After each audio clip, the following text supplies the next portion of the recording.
Okay. Well, I think this is where we are so far with this particular subject.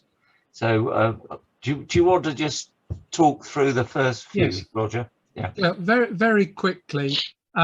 Many of the people on the call will know that I think in total 10 picture postcards came onto the market recently. They were all sent in 1937 and 38 from, most of them from Kuching, or one or two from Baram, to Coonoor in southern India, which was an upmarket hill station. The cards are non-commercial. They must be private photographs which have then been printed onto standard postcard backs. Most of them have a very brief message and are signed Walter, in some cases Love Walter. The writing is difficult to read on all of them, and the addressee's name is hard to determine. So the puzzle that Malcolm has most of the cards, I have one of them. The puzzle is, who is Walter and to whom was he writing? It was suggested to us, Malcolm, if we can go to the next slide. Yeah, it was suggested to us that in fact it's Anthony Walter Dayrell Brooke, Jason's grandfather, but we're not sure who was the recipient. What we do know was in late 1939, he married Kathleen Hudden in Rangoon, who was the sister of Donald Hudden, who was the district officer at Baram. And we're not clear whether these cards are written to somebody else or to Kathleen, or possibly sent via an intermediary. If you are familiar with the story, at least according to Wikipedia, Vyner Brooke didn't approve of this marriage and consequently stripped Anthony of the title of Rajah Muda, which he'd previously given. The next two slides are basically key dates. Anthony Brooke had a very long life. He lived till he was 98. He joined the Sarawak government service in 1934, spent 2 years initially learning his trade, as it were, in the Federated Malay States. He then acted as an officer of the government service at a relatively junior level in some of the remoter parts of Sarawak, Nanga Meluan, Lubokantu, Laos. He then did various tours. Now, the cards were posted in 1937 and 38. We know that Anthony Brooke went on a trip for 2 months from Marudi to visit the Kelabit country in July, and from July to September 37. In November, he went with the Rajah as an official visit to Labuan, Laos and Brunei. He then had a posting in Kuching in the government service in November 37. Thank you.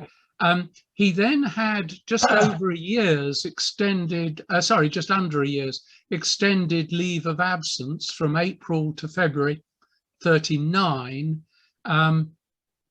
And he was certainly part of that time was in Sarawak traveling.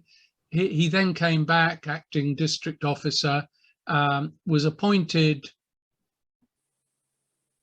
Tuan Rajah in March 39, which was essentially a public recognition as the official heir.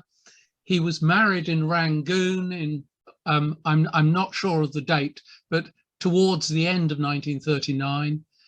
There was then the disagreement with Vyner Brooke, who revoked the title in January 1940. He returned to Sarawak with his wife and infant son in January 41 and had an appointment as the district officer on the Lower Rajah. They came back. There's a record of their landing in Liverpool in January 1942 on a ship that originated in Bombay. The reason I put that in is that there is this sort of Indian subtext running through.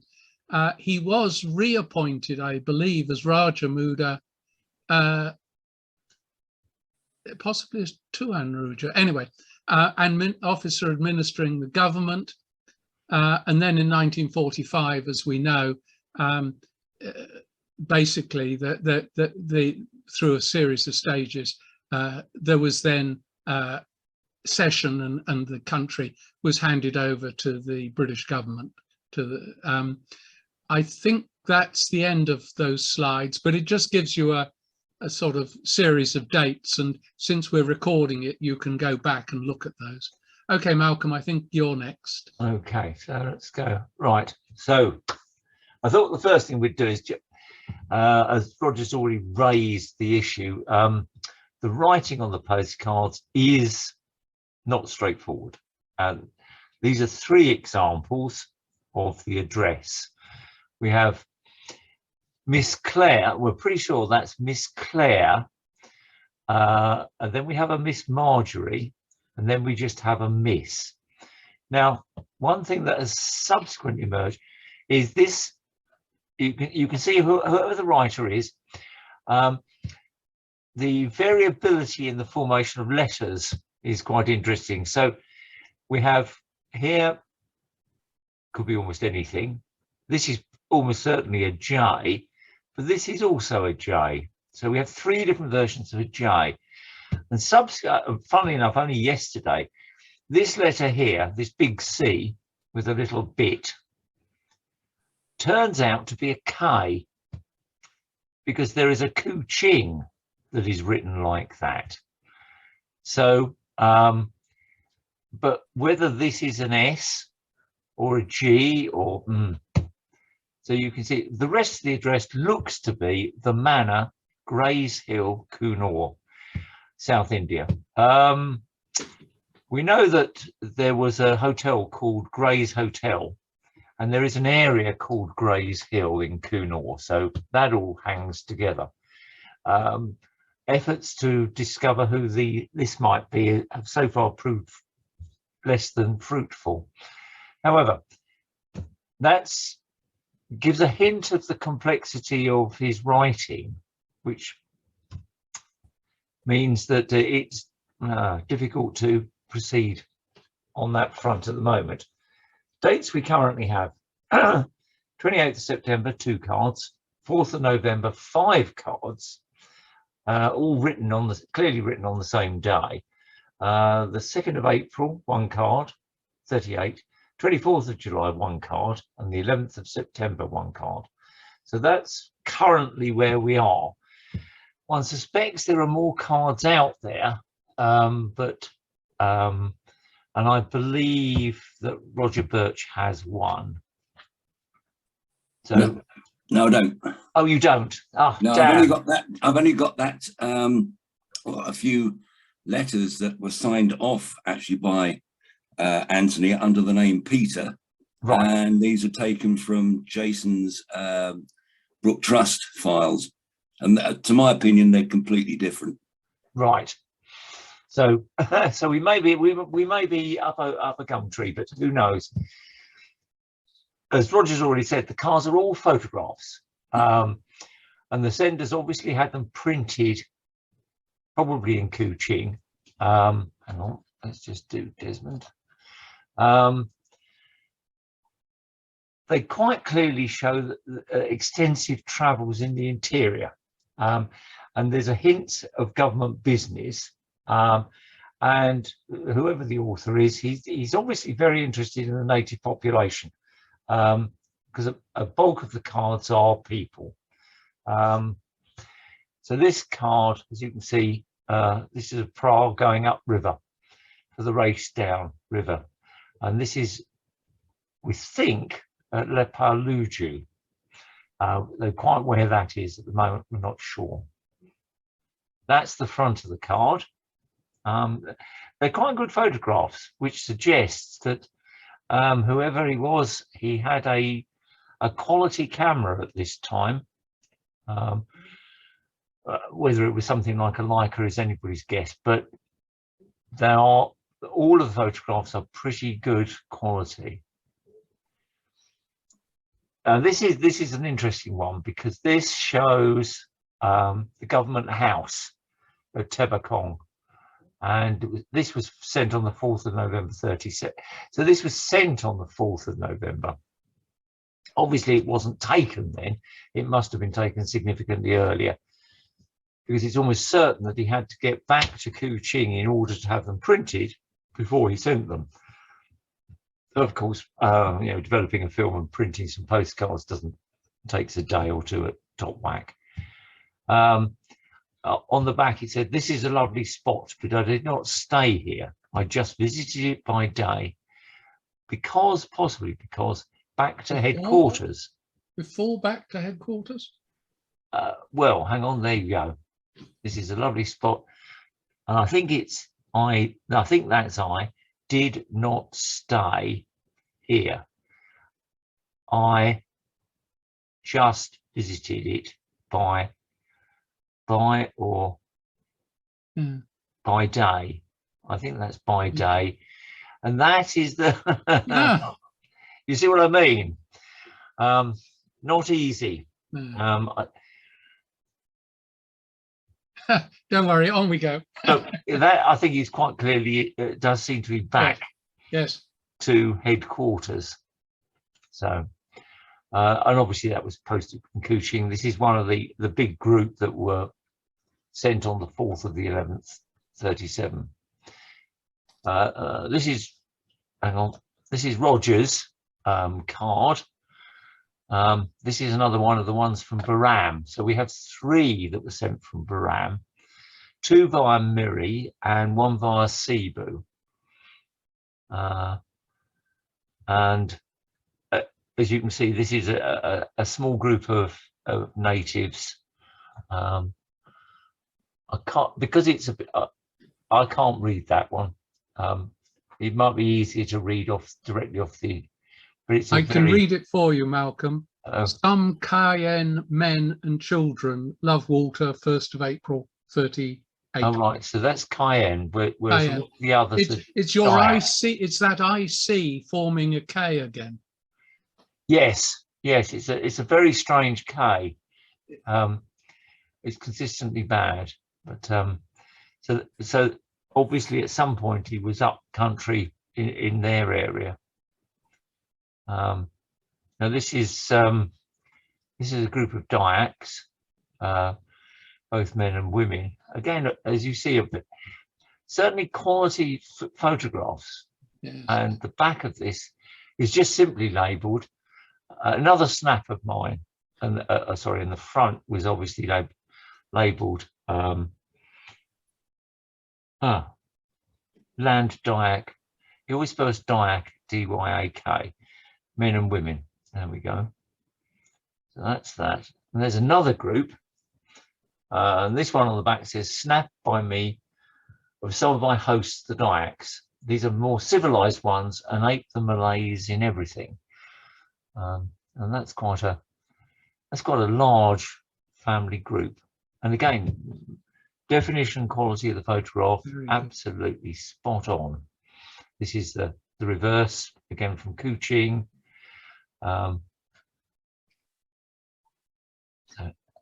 And here we have, this one probably was taken at roughly the same time as the one of Government House in Quebec. I've forgotten what it's called. Tebakang. Yes, yeah, Tebakang. And this is the reverse. Again, just very simple notes. So this is again is that November 37.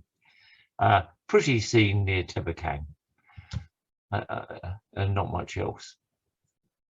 This is you see again. Look at that Could be a J, could be, I think overall they might be a J. And again, this is an interesting one. This is another, he's obviously very, or from the cards we've got, a lot of them are these big groups of local people. Not quite sure what this building here is. This looks much more official than it's not a longhouse per se. But quite what I don't know. Group taken at Le Palugu. That says group taken at. That looks like Lugu, but it could be that. And this is again Baram going via Miri.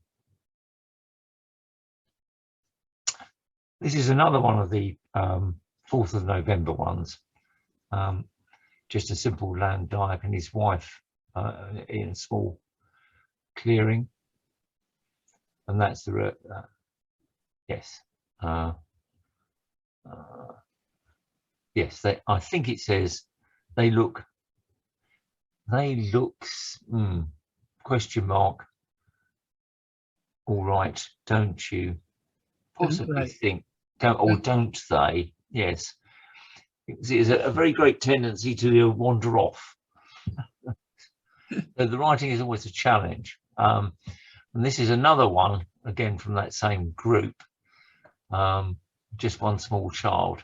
And again, only kid unafraid of the camera. The others are in the background. Do you notice the pig? Something, all the dainties. And this is the, there we go. Oh, I could have enlarged that, couldn't I? But again, quite difficult to read some of it. And here's another photograph of a longhouse again. And again, it's obvious that he's extensive travels up country. This is what I have had to something many a day and night. Nice, isn't it? Yes, photo of a long hut. He calls it a long hut. Portion of it only, quite clearly. And so again, that's a suggestion that he spends time up country with the local populations. And this is the reverse. This is a photo I took of the Diet long hut.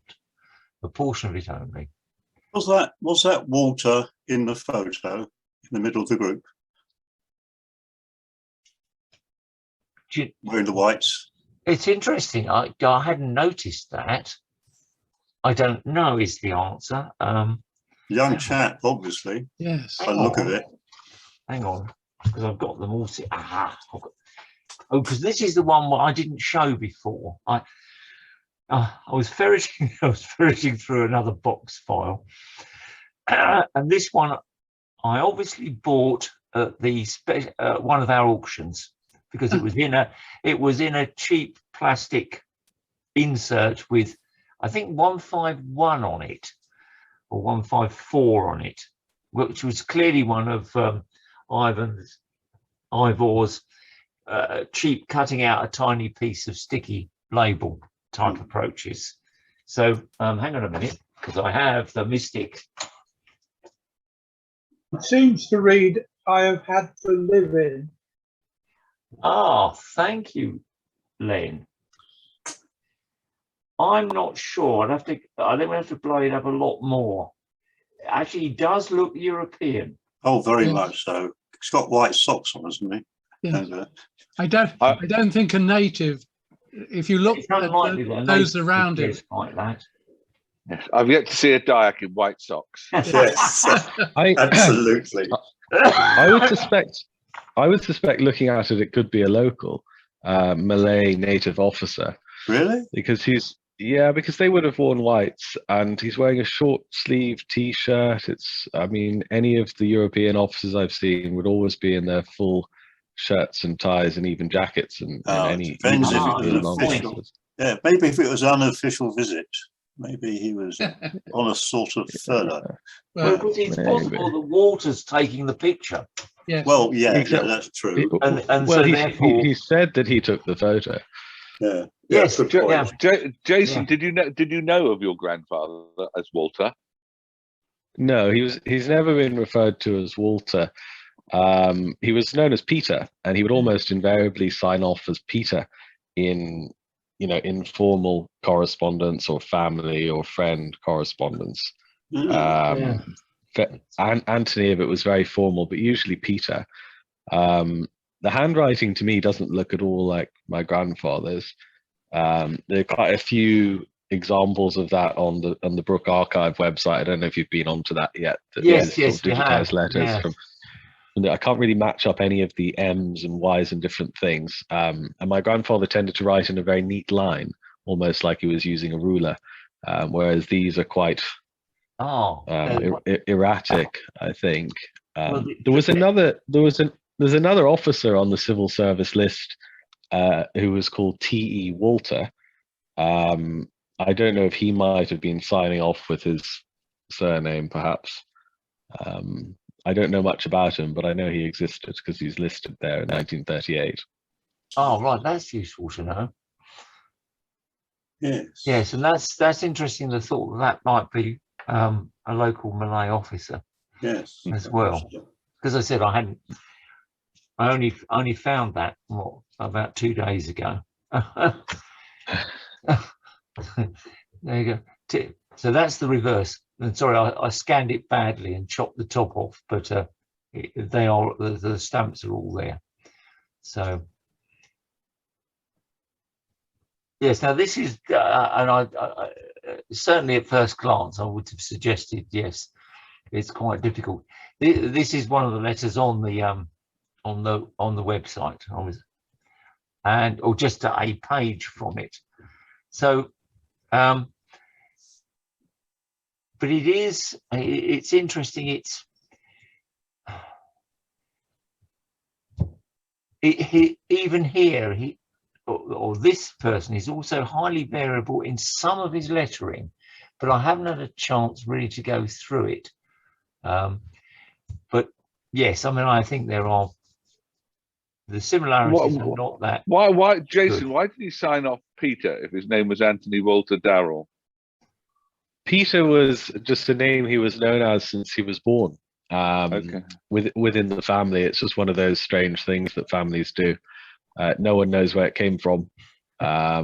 Possibly from Peter the Great, which his grandmother used to sort of make jokes about him being a bit imperious.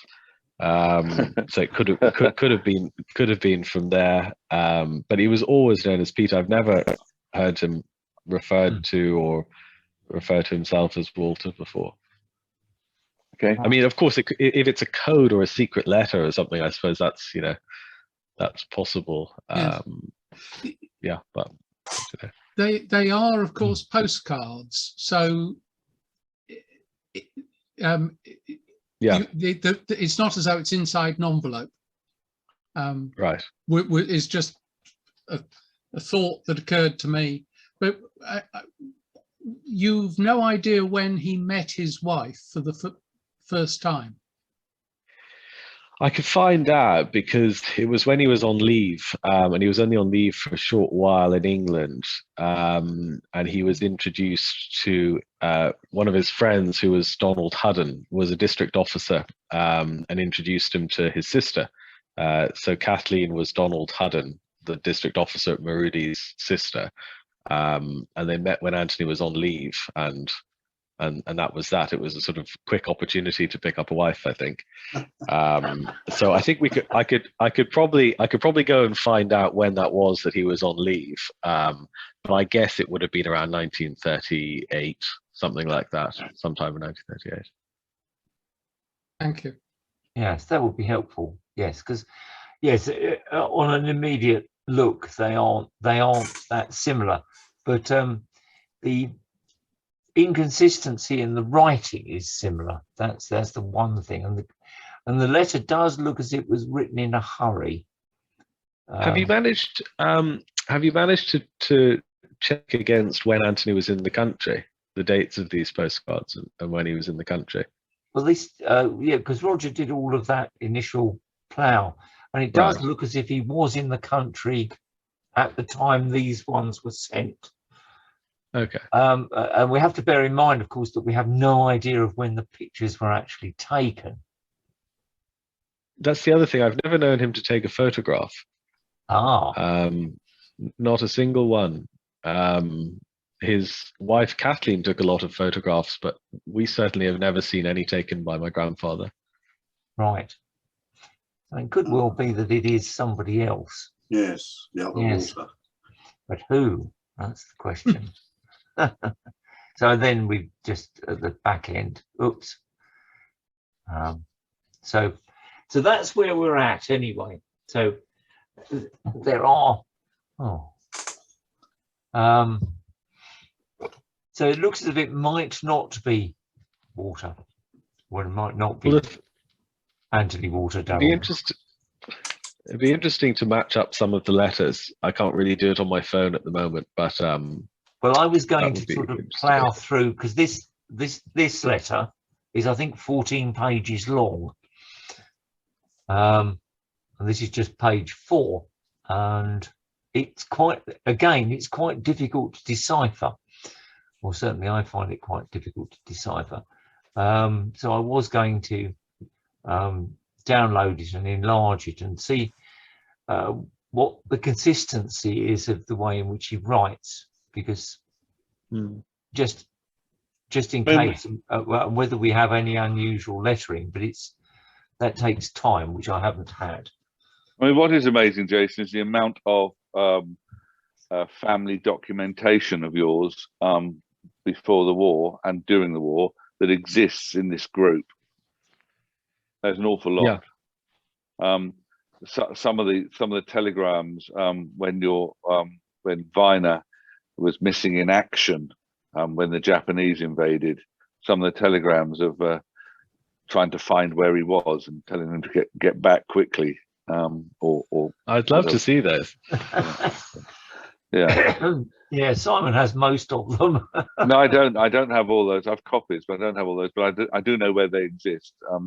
I won't say who, but there's someone on this call that actually has some of those, because they're fascinating. Because Vyner Brooke was missing in action when the Japanese invaded.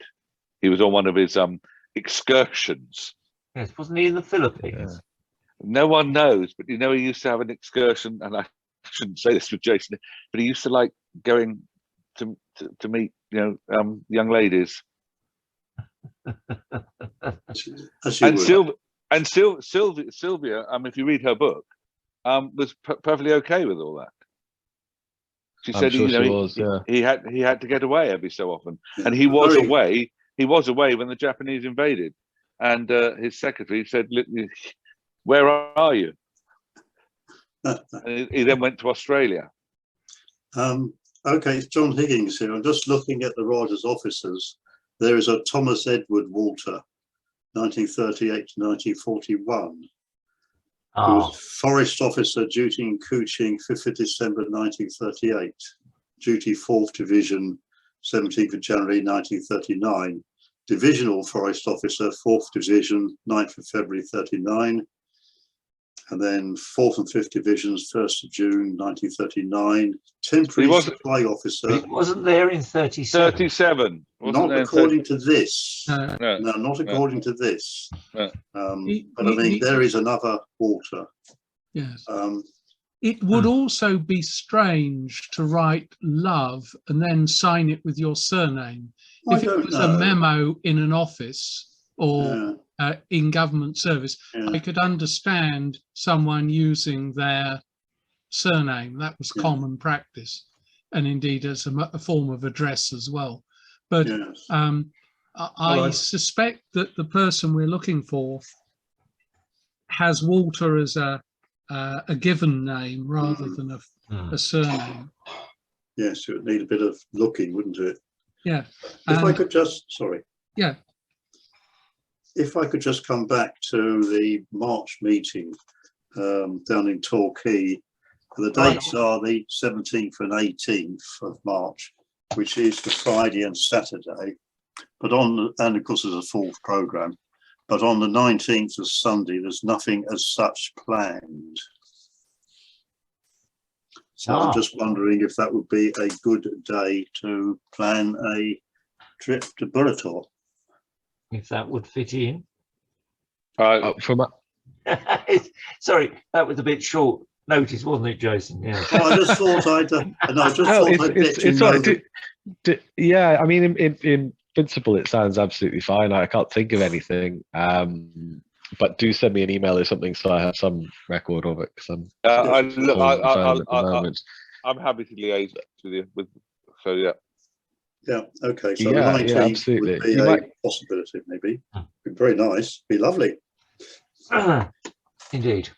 Shall I stop sharing screen at this point? Let's stop share. There we go. There's everybody. Yeah, thank you very much, Malcolm and Roger, and then thank you, Jason. That is interesting. So anyway, we hope to meet you in Kuching, Jason, because you have set out the book trust and also at for Margarita, the galleries and things like that. So our society actually has considerable documents regarding the Brooke family and also the officers. So our strength in our society actually in revenue.